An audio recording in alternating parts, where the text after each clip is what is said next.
April 5th, 2015. So, okay, so when I was a kid, as I said, I was being watched while I worked, and they had me working as a waitress or as a server and had me practicing there.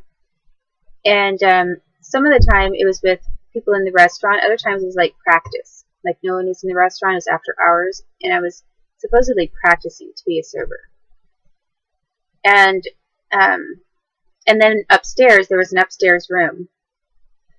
And upstairs, I was being forced to just stay there sometimes by myself. And, well, I knew that there were videotapes because upstairs is where they had their video camera running, so you could see into the post pub and see what people were doing. But when I was being, like, forced to stay upstairs for a while, sometimes several United States Department of Justice individuals and lawyers and a whole bunch of people were coming into that room where I was, and they were practicing programming of me and torturing me there, too, with the electrocution head brace and everything. So then, for whatever reason, I mean, I never knew why people were taking me from one place to the next. But then at some point they said, now we're going to go to a hotel room because this is where you're going to stay for the night or whatever. And there was a hotel room that was in a nice hotel next to the White House. It was pretty much in between the White House and the Post Pub. And it was a huge suite. And, you know, it had like a separate kind of a living room area that was a big room. And then there was a large bedroom, large bed. And I was being told we were there because my dad was supposedly, well, I was getting some kind of impression that he was with the military. Like, not on the record, but somehow. And either that or they were just pretending he was. But there were like a bunch of backpacks all over on a couch. Same thing that James Cartwright had later. So basically they repeated what they showed me or did when I was a little kid, or when I was a preteen.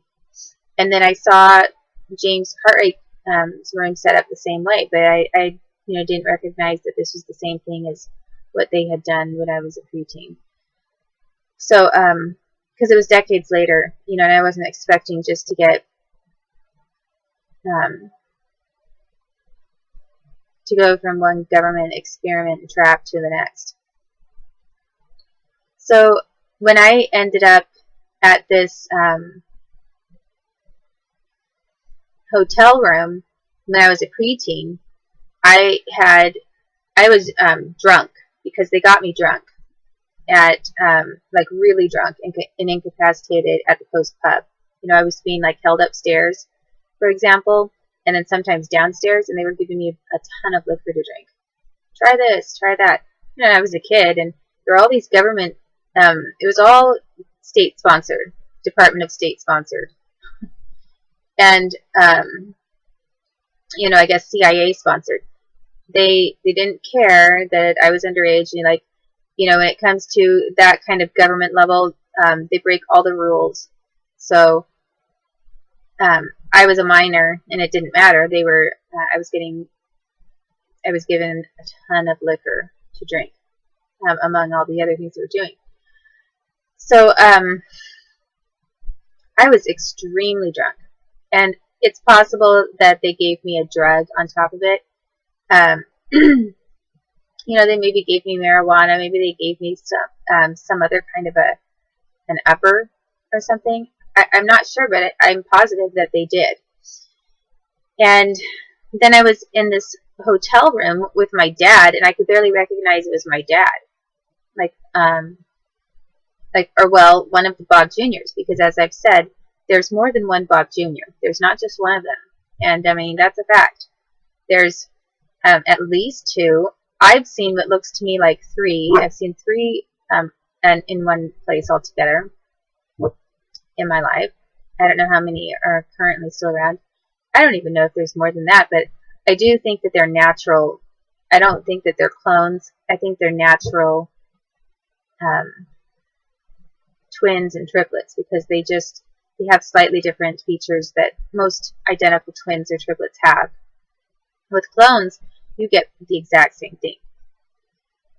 There is no difference unless you have some sort of environmentally significant difference that occurs with one of them. So, anyway, I was literally, and I don't know what the state of this Bob Jr. was, or of my dad.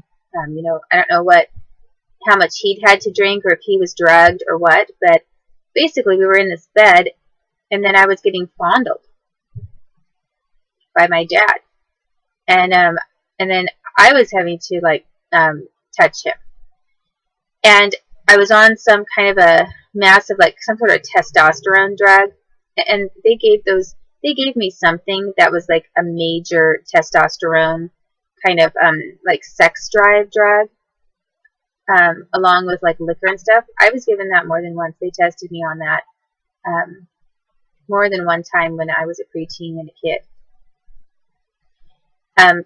Something sort of like maybe E, like ecstasy, you know, where it makes you feel lovey-dovey, and supposedly people are more sexually active.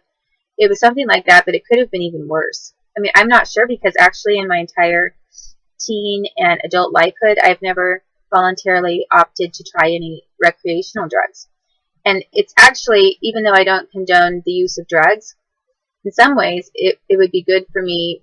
I mean, it would be nice for me to try E in the privacy of my own home or something, just to see if the reactions that I have match the drugs that I was being given when I was a kid, because it would help me to identify better what kinds of things I was being given.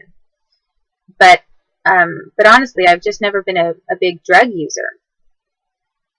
My choice in my own personal life, since I was teenager, and then all the way through high school, college, and 20s and 30s, I never just voluntarily used any kind of a drug. So I really am not sure exactly what I was given. The only kind of drug that I used was a drug when I really needed it, which was like an opiate-derived drug, like Vicodin or codeine or OxyContin, for like surgeries and really severe extreme migraines. I mean, there were good reasons for my use of like prescription medications when I used them. I mean, really good reasons. And as for all of the other recreational things, I did one time try marijuana because I was off of health insurance, and someone said it would help my back injury.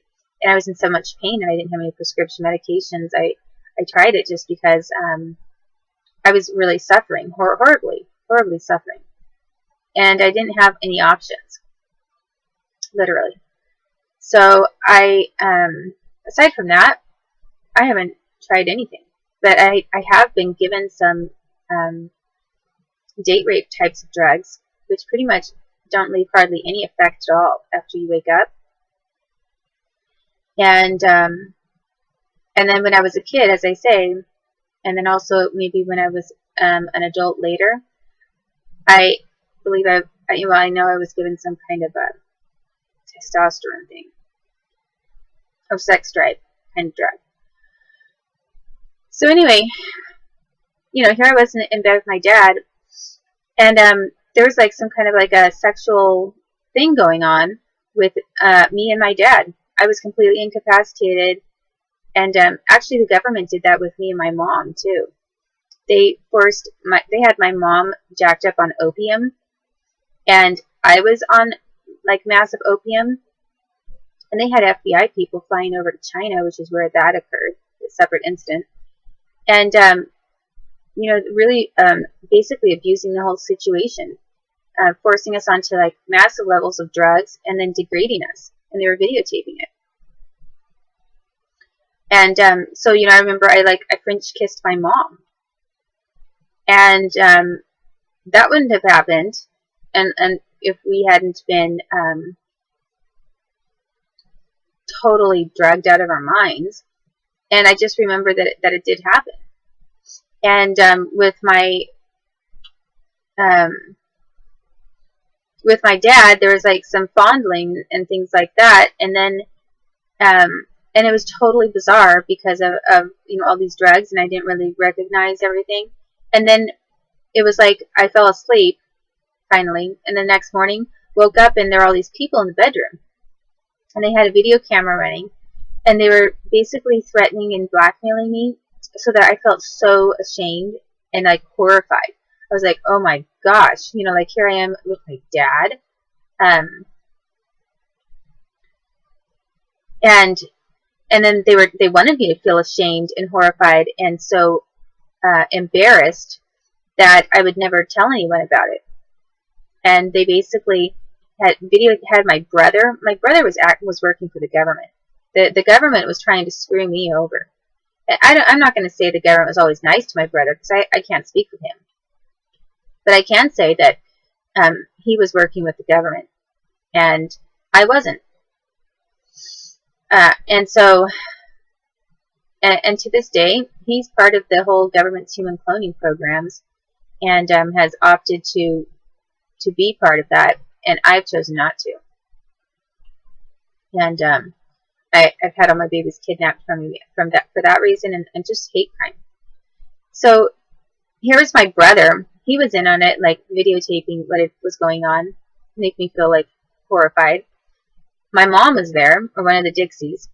James Cartwright was there from the Pentagon, and this is like all when I was a kid, before James Cartwright did the same thing to me himself. And Chris Dabney was there as a little kid. He was younger, and he was there, and his mom was there. The same mom that that I was introduced to later when I met him again, and he told me that I could get a job at the Post Pub. And and he was a government rapist of me too, and so he was in that room as well. And then there were a bunch of cops and some like CIA, Department of Justice lawyers there, and I kind of think Joyce Sterling, but I'm not positive. I know that Chris Dabney's mom was there, and I'm not completely sure about whether or not the Sterlings were there, but I think that they possibly were. It seemed like they were always wherever I was when I was that young, because they were very involved in the programming thing. So, so here the U.S. had done that to me in the same hotel room when I was, you know, a preteen, and then they made me feel so horrified about what had happened and embarrassed, like any normal person would, you know, that that sometimes they'd use things like that as blackmail against me, like to try to keep me quiet and everything. But then here I was working at the Post Pub, and Chris Dabney and James Cartwright on the other side of me, they knew who I was. I didn't know who they were, and they knew I didn't know who they were, and that I didn't recognize them. And here they were, government employees, abusing my freedom and the situation, and planning to rape me, when they knew that I was trying to get my son back, and my son was in Washington. The only reason that I was over on the other side of the United States was to have work and to try to get on my feet. And you know, that job at the Post Pub, they did tip me really well, and I had some people come in and buy, you know, some regulars and everything, and I did make some money, which I'm of course thankful for at that time. But then all of a sudden, without any warning, they just fired me when I got pregnant, to throw me out with nothing again, you know, in a horrible, desperate situation. And you know, there was no reason why they had to or needed to fire me. I was actually doing a good job, and firing me when they did it on Thanksgiving, and that happened to be the date that a lot of people were raping me too. The government employees found Thanksgiving Day to be a good time, you know, to rape me for some reason. Basically, like they thought it was funny to be quote unquote stuffing the turkey, like I was the turkey.